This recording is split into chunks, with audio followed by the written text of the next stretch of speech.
Hello everyone. Welcome to Programming in C for Beginners. I'm Amit Kumar and this is your 16th tutorial, Punctuators and Special Characters. So in our previous tutorials we have seen plenty of tokens and this is the last token that we are going to discuss. So let's proceed. Now punctuators are actually punctuations or some special characters which are available in the C character set, but these are used for various purpose. Now there are different characters which have special meaning in C and some examples of them are these. Now you can clearly see the parenthesis, the square brackets, the braces, the asterisk symbol, comma, colon, equals to, semicolon, and there are plenty of other characters which are having some special meaning in C language and hence they are known as punctuators. For example, these parentheses are used to pass values to a function. These square brackets are used to create an array.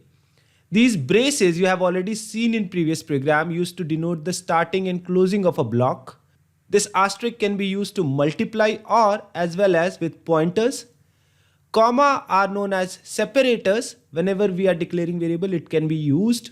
Colons are used with switch case as well as with labels.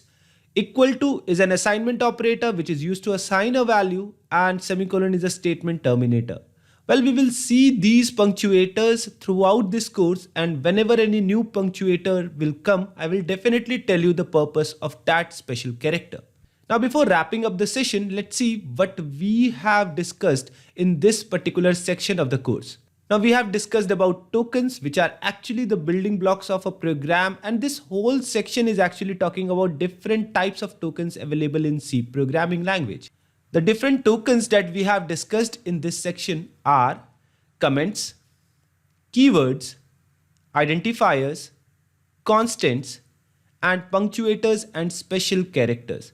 I insist you all to go through these videos very carefully because they are the basics of C language programming as well as they are the basics of any programming language. Now that marks the end of this tutorial. In the next tutorial, we are going to talk about anatomy of C program. So we will discuss different body parts available in a C program.